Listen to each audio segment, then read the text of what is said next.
These videos are designed to help you relax, unwind, and drift off while learning a little history along the way. Before we get started, I'd love to know, where are you listening from tonight? Drop it in the comments below. I always enjoy seeing how far these stories travel. If you find this helpful for sleep, don't forget to subscribe so you don't miss the next journey through history. Now, let's begin.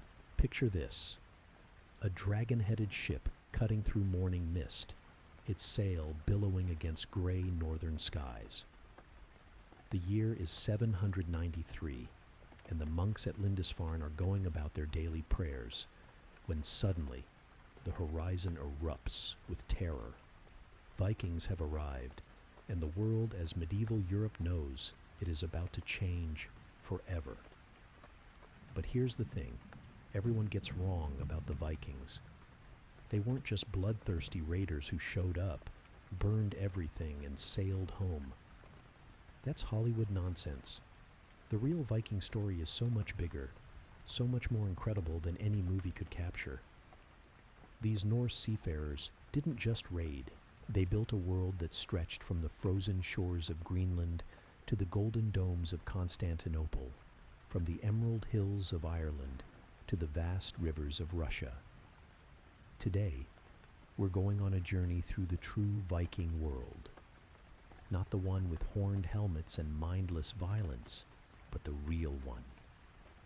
The one where Norse merchants haggled in Middle Eastern bazaars, where Viking women ruled households and influenced kings, where explorers reached America 5 centuries before Columbus ever dreamed of sailing west. By the end of this deep dive, you'll understand how a collection of Scandinavian tribes transformed into history's most successful maritime civilization, how they created trading networks that connected 3 continents, and how their settlements shaped the genetic and cultural landscape of half the world. So grab your metaphorical oar, because we're setting sail into the most fascinating expansion story in human history. This is the Viking world in all its brutal, brilliant, and surprisingly sophisticated glory. Let's start with the moment everything began. The late 8th century, when Scandinavia was overcrowded, politically fragmented, and economically stagnant. Young men faced a choice: stay home and fight for scraps, or sail west toward opportunity. They chose the sea. The first targets were obvious. Britain and Ireland sat across relatively calm waters, dotted with wealthy monasteries that had never seen a raid. These weren't fortified castles. They were peaceful religious communities filled with gold, silver, and absolutely zero military experience. It was like finding an unlocked bank vault. But here's where the story gets interesting. After that initial wave of raids, something unexpected happened. The Vikings realized something profound. Why sail home with a few chests of treasure when you could stay and take the whole country? Enter the Great Heathen Army. In 865, a massive Viking force landed in East Anglia with no intention of leaving. Led by the sons of Ragnar Lothbrok, possibly history's most famous Viking, they carved through Anglo-Saxon England like a sword through silk. Within 5 years, they controlled most of northern and eastern England. This wasn't raiding anymore. This was conquest. The Anglo-Saxons called the conquered territory the Danelaw, and it fundamentally changed British history. Viking laws replaced Saxon ones. Norse gods stood alongside Christian saints. Scandinavian settlers married local women, established farms, and built towns that still exist today. York became Jorvik, a thriving Viking metropolis that rivaled anything in Scandinavia itself. But England was just the beginning. While some Vikings sailed west, others looked north and found something even more extraordinary: empty land. The Scottish Islands offered something different from conquest. Here was territory with sparse populations, perfect harbors, and endless opportunities for settlement. The Vikings didn't need to fight for the Shetlands, Orkneys, or Hebrides. They just moved in and made themselves at home. The Orkney Islands became particularly crucial. Positioned perfectly between Norway, Scotland, and Ireland, they transformed into the Vikings' strategic headquarters for Western expansion. The Earls of Orkney weren't just local rulers. They were power brokers who influenced politics across the North Atlantic. From these island bases, Viking influence spread like ripples across water. They established settlements throughout Scotland, intermarried with Pictish nobility, and gradually transformed the cultural landscape. Even today, Scottish DNA carries clear Scandinavian markers, particularly in the northern regions where Viking settlement was heaviest. Ireland presented a different challenge entirely. The Irish weren't passive monks or scattered tribes. They were warriors with their own rich culture and fierce independence. But the Vikings had something the Irish couldn't match: superior naval technology and coordinated tactics. The Vikings established fortified bases called long forts along Ireland's coast and rivers. Dublin, Cork, Waterford, and Limerick all began as Viking settlements. These weren't temporary camps. They were permanent trading posts that grew into major cities. What happened next challenges every stereotype about Viking brutality. Instead of constant warfare, a complex relationship emerged. Vikings and Irish fought, yes, but they also traded, intermarried, and eventually created a hybrid culture. Norse Gaelic dynasties ruled parts of Ireland for centuries, blending Scandinavian seafaring expertise with Celtic artistic traditions. The Irish Sea became a Viking lake, with Norse ships carrying goods, people, and ideas between Ireland, Scotland, Wales, and the Isle of Man. This wasn't random piracy. This was systematic economic development. Meanwhile, across the English Channel, another group of Vikings was writing one of history's most remarkable success stories. In 911, a Viking leader named Rollo negotiated something unprecedented with the French king Charles the Simple. Instead of more warfare, they made a deal. Rollo would become Duke of Normandy, ruling northern France as a Christian vassal while keeping his Viking followers in line. This wasn't surrender. This was evolution. The Vikings of Normandy adapted faster than anyone could have imagined. Within 2 generations, they spoke French, built stone castles, and developed heavy cavalry tactics. But they retained their ancestors' ambition and tactical brilliance. The result?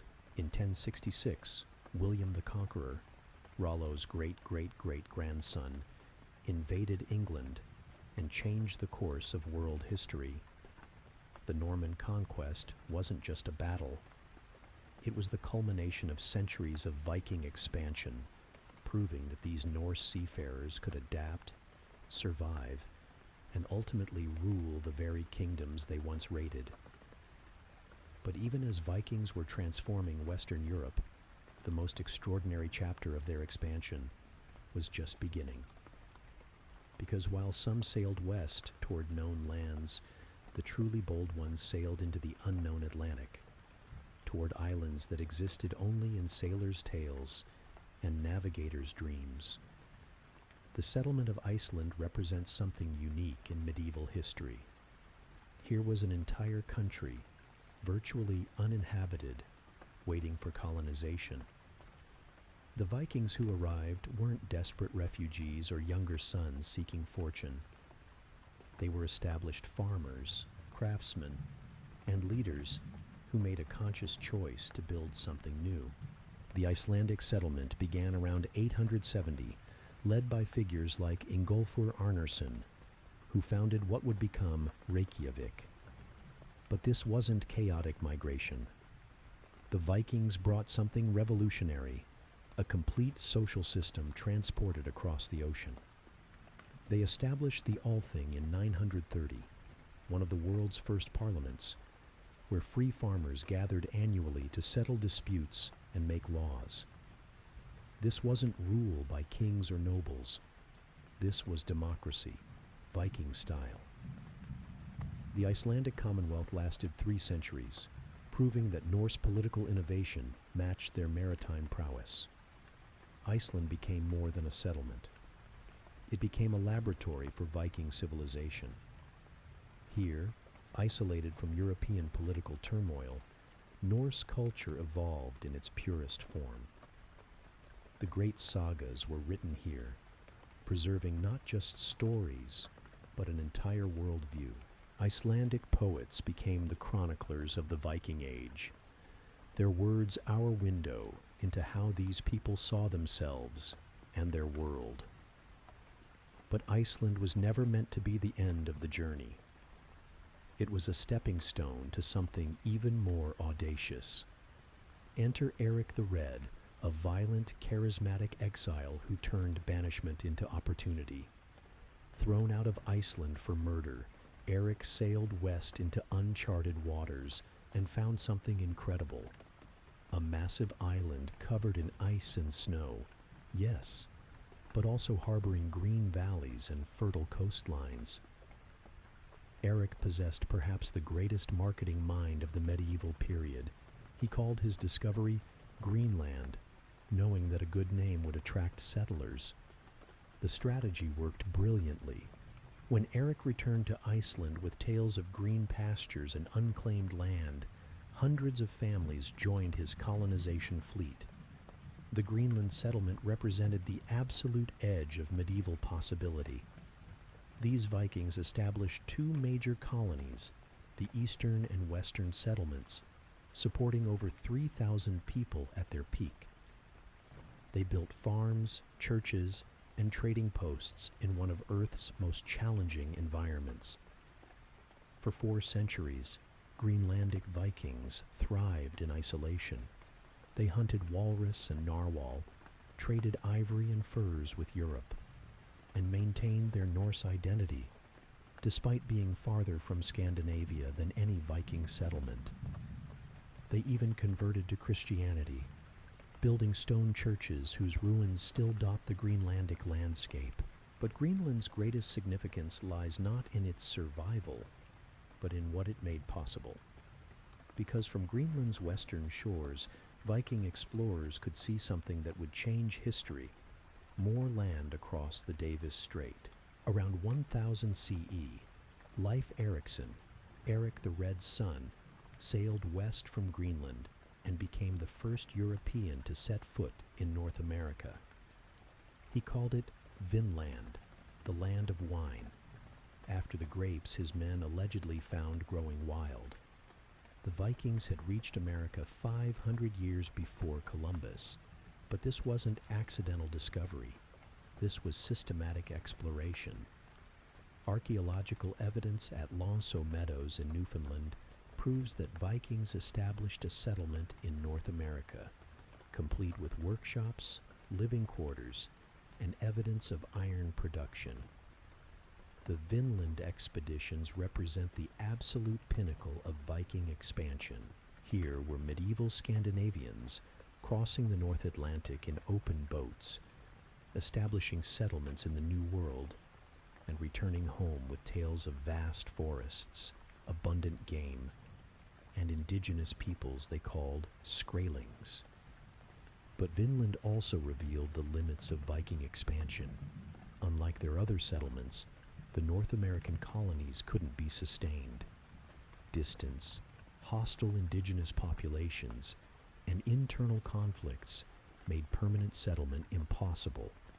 The Vikings abandoned Vinland after just a few years, though they continued making expeditions for timber and other resources. Yet even as Vikings were reaching the western edge of the known world, their most profitable expansion was happening in the opposite direction. While we remember them as Western raiders, the Vikings' greatest economic success lay in the rivers and trade routes of Eastern Europe. This eastern expansion began differently than the Western raids. Swedish Vikings, known as Varangians, weren't primarily interested in conquest. They were merchants and mercenaries following Russia's great rivers toward the wealth of Byzantium and the Islamic world. The Dnieper, Volga, and other Russian rivers became Viking highways leading to unimaginable riches. These weren't peaceful trade routes. The Vikings had to fight their way past Slavic tribes, navigate treacherous rapids, and sometimes portage their ships overland between river systems. But the rewards were extraordinary. At the end of these river routes lay Constantinople, the richest city in Europe, and beyond that, the Islamic caliphates with their endless appetite for northern furs, amber, and slaves. The Varangians established trading posts along these rivers that grew into major cities. Novgorod, Kiev, and other Russian settlements began as Viking commercial centers. The very word Russia may derive from Rus, the Slavic term for these Swedish traders. But the Eastern Vikings did more than trade. They became the military elite of emerging Slavic kingdoms. The Varangian Guard in Constantinople became the Byzantine Emperor's personal bodyguard. Elite warriors whose loyalty was purchased with gold and whose effectiveness was legendary. This eastern expansion created something unprecedented. A trade network spanning 3 continents. Viking merchants carried Islamic silver from Central Asia, Byzantine silk from Constantinople, and Scandinavian amber from the Baltic. They connected northern Europe to global commerce centuries before anyone imagined such connections were possible. Archaeological evidence of this eastern trade is staggering. Swedish museums contain more Islamic silver coins than exist in most Middle Eastern countries. Viking graves across Scandinavia hold Byzantine jewelry, Chinese silk, and precious stones from India. These weren't isolated luxury items. They represent systematic, large-scale international commerce. The eastern route also transformed Scandinavian society. The wealth flowing back from Russia and Byzantium funded the great Viking expeditions to the west. Silver from Samarkand paid for the ships that reached America. This wasn't coincidence. It was an integrated economic system spanning the known world. And there you have it, the true story of the Viking world. Not the Hollywood fantasy of horned helmets and mindless violence, but something far more extraordinary. A civilization that connected Greenland to Constantinople, America to Central Asia, Irish monasteries to Russian rivers. Think about what we've just witnessed. In less than 3 centuries, a collection of Scandinavian tribes created the first truly global civilization. They established permanent settlements across 4 continents. They built trade networks that wouldn't be matched until the age of exploration. They developed democratic institutions that influenced modern government. They reached America 500 years before it was officially